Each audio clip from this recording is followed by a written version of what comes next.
Hello, everybody. This is Hondo Carpenter, your Las Vegas Raiders beat writer on Sports Illustrated and the host of the Las Vegas Raiders Insider podcast. It's great to be with you today.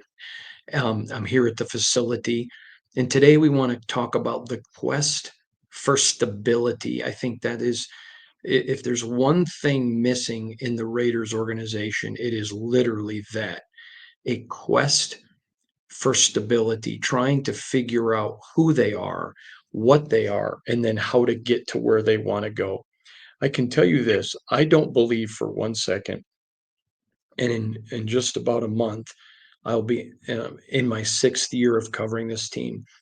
I do not in any way think that this organization is filled with disingenuous people who don't care.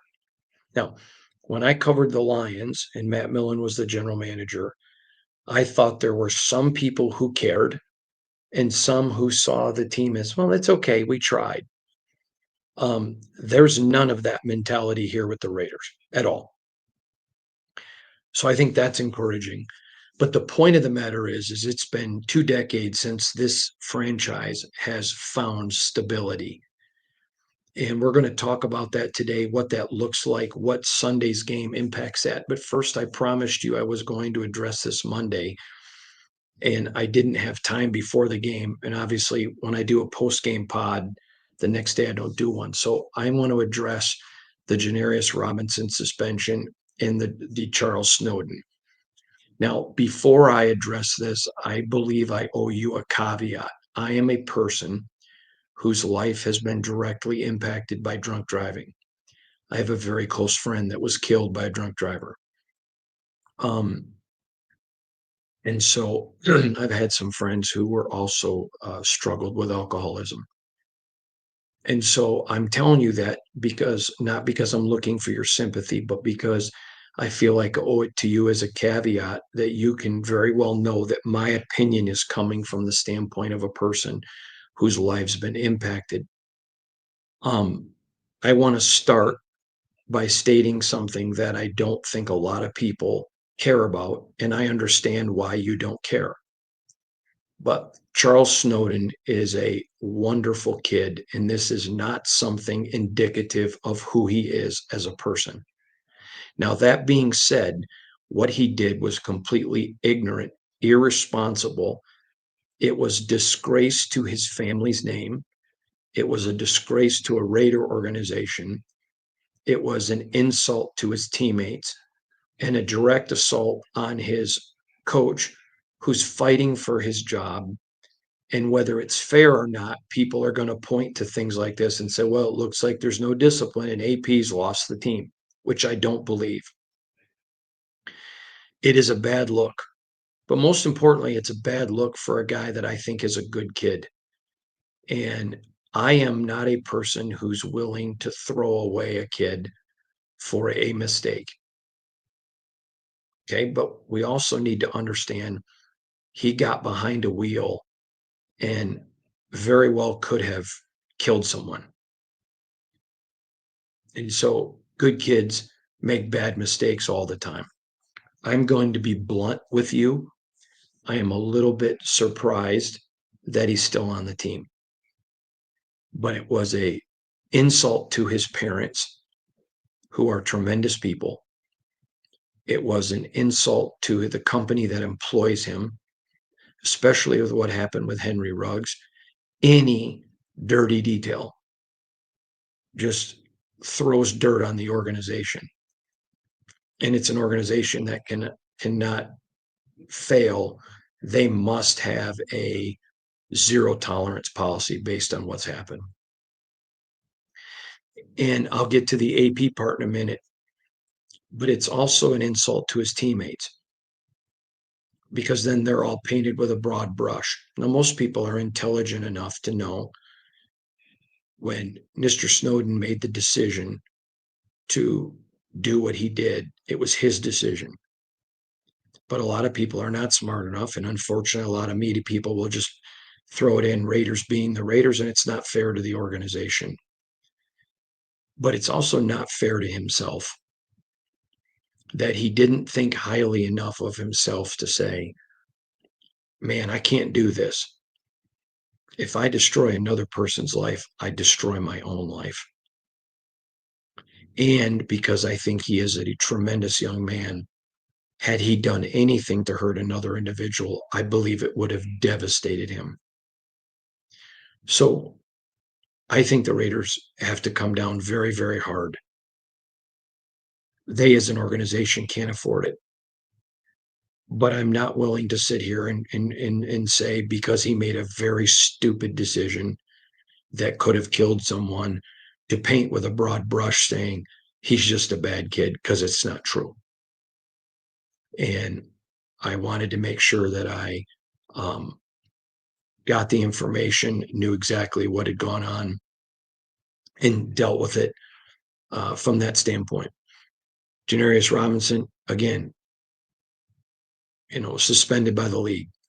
These are two players that are not impact guys. These are two players who've worked very hard to get a chance in this league, um, who haven't been given a lot, and they blow it. It literally says they either lack the mental maturity to realize the opportunity that's been given to them, they, which isn't definite possibility. Maybe they feel entitled, definite possibility. I'm not saying any one of these are the reason. I'm giving out what the reasons could be. They don't care, or they made bad decisions. Now,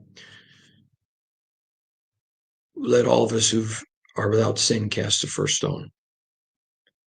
Janarius's situation is different than Charles's, but Mr. Snowden's decision could have cost another human being their life. And I can understand if you think Janarius is worth the effort. And at times that's questionable. I can understand that. But with Snowden, even though he's a great kid, that type of decision on this franchise and what they've been through, it's a very difficult spot for the Raiders. I want to tell you, I do think that Snowden has the mental capacity to know that his decision was wrong. I don't think that he's a person that is extremely selfish and entitled. I think he did something super stupid. And I would say to you this: I am sitting here saying this from the perspective of a 53-year-old man who has done stupid things in his life. And so I would simply say that at this level, with this risk and everything else, it was just a completely dumb move. And whatever the Raiders do, I would understand, but they need to do something. But at the end of the day, I would encourage all of us, when it comes to 22 and 23-year-old kids, to operate with an attitude of grace, not justification. We're not talking about cheap grace. Oh, it's okay. No, it's not okay. It's not okay. And again, let's not pretend that the two decisions are the same, because they're not. Let's make sure that's clear. But I also think it's important you can deal with tough issues and also walk in an attitude of grace. That being said, both young men, whether intentionally or not, have a head coach who's in a battle for his job. And so clearly, when you see players cheering and talking about how much they love their coach, that is not what the two of these men feel. Because if you felt that way, you may say, well, you don't think about this, you don't think about that. But if you don't understand that your coach is under fire, you are a highly paid athlete in a billion-dollar business.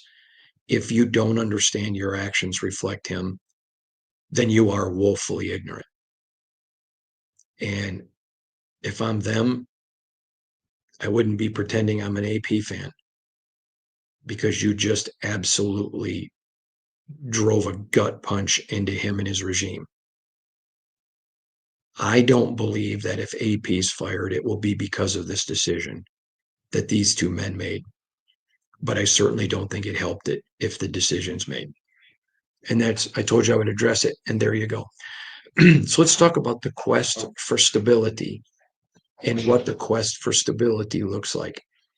The Raiders have had one owner consistently over the last 2 decades, but also consistently over those decades has been the only stable thing in this team has been instability. And not all of that is Mark Davis's fault. Some of it is. Let me give you some examples. He's had two coaches that have taken this team to the playoffs since he's been directly in charge. Two, Jack Del Rio and Rich Bisaccia. He fired both of those men. Now, that's his decision.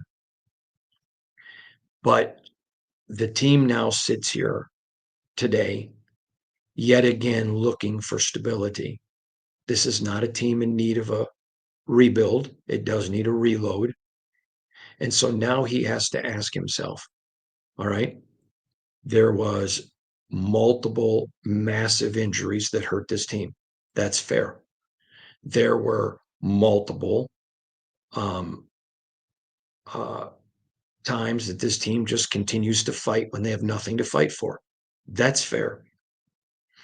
My players love their coach. That's fair. You also have a coach who's made several rookie coaching mistakes, whether it's in time management or game management decisions. But you knew that when you hired a rookie coach. So the biggest question that Tom Brady and Mark Davis have to ask themselves right now is moving forward in our quest for stability, what's the answer? Now, I want to defend Mark Davis for a minute. He spent $100 million to get John Gruden here, and he thought he had brought stability to his organization. He paid a ton of money to go get Josh McDaniels, who just about everybody in the NFL wanted, because he thought he brought stability to his organization. The issue here has not been Mark Davis's failure to try to bring stability. It has been a lack of success, but the failure has not been due to effort. So what do?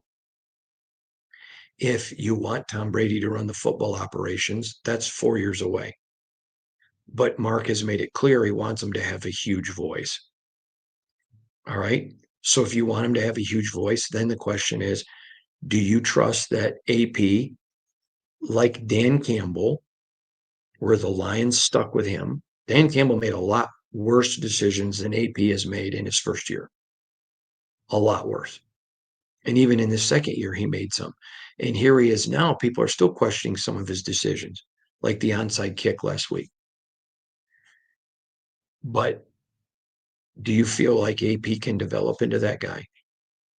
If you're confident he can't, then you have to make a decision and make a change. My father was a businessman and used to say, once you know somebody isn't the answer, you get rid of them immediately.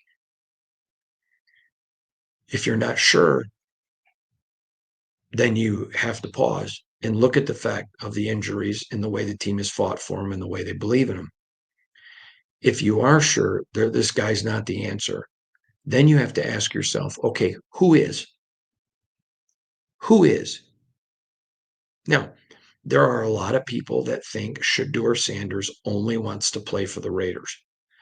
I have not spoken to Shedeur or Dion, but what I can tell you is I have talked to people close to the situation who do not believe that is the case, that it's only the Raiders, number one. So the question you have to ask yourself is you're going to probably have a young quarterback next year. Are you confident that AP and his staff can develop them? Are you capable that AP can get a staff if you don't think that Scott Turner can, or Norv, which I think that would be silly to think Norv and Scott can't, but you might feel that way. Or who are you going to bring in with a proven track record? And if you bring them in, who are they going to bring in?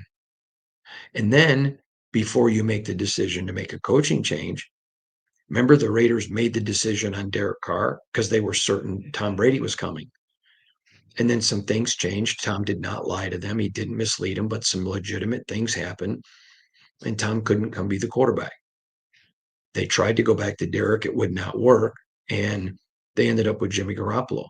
If you just wantonly fire AP and don't know who you're bringing in, which I do not think Tom Brady would do, by the way, I can tell you that I've been told by enough people who know Tom very well, if AP is terminated, he knows exactly who's coming in. Now they'll have to go through all the rules of interviewing a bunch of people, but he'll know who he's bringing in. And then you have to trust, if you're bringing in this person, do they have the ability? But here is the big thing that has to happen for your franchise to be stable. Number one, you have to have the great facilities, which they do with Allegiant Stadium and here at the Intermountain Healthcare. Great facilities. You got to have stable ownership, which they do. Mark Davis is here. He's not going anywhere. Tom Brady's here for the long haul. That's fine. You have to have stability in vision. You can't just keep changing. I mean, look at Aiden O'Connell. Okay. He has Josh McDaniels and Lombardi, and then Bo Hardigree, Luke Getzey, and um, Scott Turner. He's essentially had 5 offensive coordinators, and he's not even through his second year yet. And then you've got new visions, new plans. They're not running the Josh McDaniel system, so they changed that this year. And if you make a change again, oh, by the way, here you go. It's 4th year in a row with 4 changes. So they've got to find a way to create stability. If you go hire a new coach, you have got to be committed to, we got to give this guy time. And no matter how bad it looks and how angry the fan base is, we got to give this guy time. Because this stability is never going to find stability if you don't act stable. There's a unique thing about stability. You must be stable to have it. And that's the need of this franchise. I am more convinced than I've ever been convinced as I watched the maturation of Mark Davis, of the fact of his ability to be a successful owner. He's willing to spend the money. He's willing to bring in the people. Now, I think you can make an argument, and if Mark heard me say this, I would not be embarrassed of it. You can make an argument, and I think he would agree because he's just honest like that.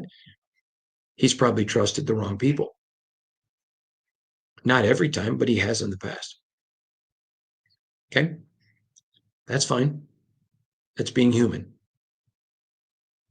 But the question then comes in is, whoever he goes this direction, he has to be able to tune out a fan base, not because they're irrelevant, but because if you bring in anybody with Patriot connections, the first chance to turn, they're going to turn. I have emails that I got from people. Hey, if Josh McDaniels can win, great. We're glad to have him, but I still hate the Patriots. And those same people, 4 games into Josh McDaniels as coach, want him fired. The reality is this team has zero patience, this fan base, with anything Patriot. Fair or unfair, it's the truth. It's truth. And so these are all things they're going to have to do. But the biggest question of this offseason is not AP. It's not even the quarterback. Because you can go get a great quarterback and you can go get a great new coach. And if your organization does not have stability, you're still going to fail. Do I think the Raiders at this point right now have a franchise quarterback? No. At this point right now, do I think Antonio Pierce is a Super Bowl coach? No. Okay. Do I think AP could grow into that? I do. Do I think Aiden O'Connell could grow into it? Sure, I do. But neither's proven it. But are you telling me if you change the quarterback, all is well, all of a sudden the franchise becomes stable? Or if you go get a coach, everything becomes stable because John Gruden was here, Rich Bisaccia was here. Those are 2 solid men, and it wasn't stable. Josh McDaniels, good guy, but wasn't stable. Do you think a quarterback It wasn't stable with Derek Carr. It wasn't stable with Brian Hoyer. It wasn't stable with Aiden O'Connell. It wasn't stable with Gardner Minshew. It wasn't stable with Jimmy Garoppolo. It wasn't stable with Desmond Ritter. And we keep going on and on and on. Sometimes I'm going to tell you this story. So when I was a little boy, I grew up on a farm in Langsburg, Michigan, and my father had an apple orchard. Well, it had pears too, had fruit trees. It wasn't where we paid for our family, wasn't how he supported our family, but we had an orchard with several trees. And I don't remember because I was so little, if he brought a guy in from Michigan State University or um, knew a guy, but he brings in this, I don't know if they're called a botanist or a horticulturist, but basically somebody that works with trees. And um, I don't know how they got into this conversation, but it was about the fruit. My dad's like, "Yeah, look at these apples. They're perfect." He goes, "No, I think you've got problems." My dad's like, "What?" And he explained to my father, sometimes the fruit is not always indicative of the root, but if you don't fix the root, eventually there's bad fruit. So if you go pick a different coach and a different quarterback, but you do not lend the necessary requirements for stability, so the root, which is instability in your franchise, is still there. Doesn't matter what the fruit is because it's going to end up rotting. That's my point. And so I think Mark Davis and Tom Brady have to come up with a plan of the direction of the franchise and then say, we believe in this enough that even if the fans are mad, and they have every right to be, we're going to stay our course because we're never going to have stability until we're stable. And that's the quest for the Raiders. That's where they're at right now. Coming into Sunday's game, if Aiden O'Connell is able to play, and I believe that he will be, this is Wednesday, I fully expect him to play. They are going to try to win. I know that's not what the fan base wants.